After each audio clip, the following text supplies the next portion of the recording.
We're on our way now to the northern Ukrainian city of Chernihiv. We've actually been, by the end of today, we will have traveled more than 2,000 kilometers in Ukraine. From the north of Ukraine to the south, back to the north, within a period of a little bit more than 48 hours. Chernihiv is a city which is now opened up. It had seen a great deal of devastation by the Russians. There were multiple strikes which took place over here. The sporting facilities of this area were destroyed. Apartment complexes were destroyed. There is a grave over here. There is a home of a person which was actually struck by a fighter aircraft, a Russian Sukhoi 34 fighter bomber which crashed. It was shot down and landed on the roof of a home which was obviously destroyed. But the ordnance, we're told, on board that fighter aircraft didn't actually explode. So she did manage to survive, though there was somebody else who died over there.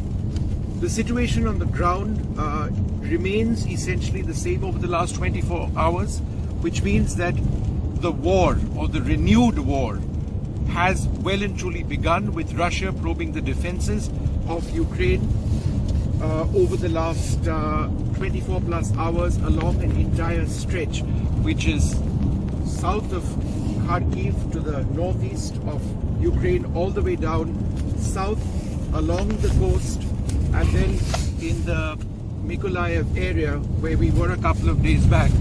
That area, Mykolaiv, where we were reporting from day before yesterday, has actually been shut down for reporters.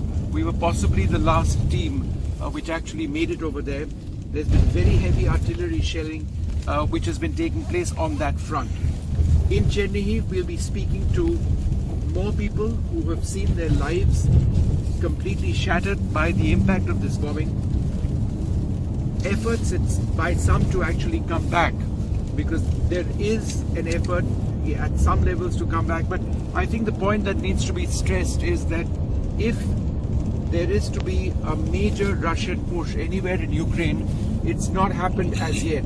And the sense continues to be this, that there could be a very major attack coming up, either in one or two centers in Ukraine or in some other areas.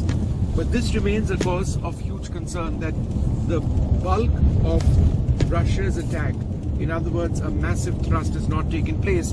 And what we are seeing so far are just pinpointed strikes along the line of contact between Russian and Ukrainian soldiers with the effort at probing Ukrainian defenses. So what really happens next? And all of this comes when the word nuclear keeps being bandied about. It's very popularly used in the Russian mass media.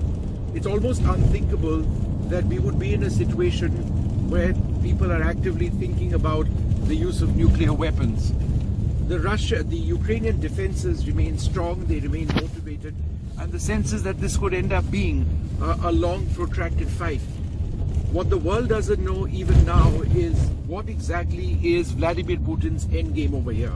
He certainly lost the Battle of Kiev, the effort to get into the Ukrainian capital. They've withdrawn from all of these areas where we are now reporting. But does he intend to limit his military successes on the ground to grabbing territory or more territory in the Donbass area? Or does he intend to capture more areas away from the Donbass area itself? That's something that we don't really know very much about at this stage. With Uma Shankar Singh and Ashok Mahale, this is Vishnu Shom on the road to Chernihiv, one of the northernmost towns of Ukraine, right along the border with Belarus.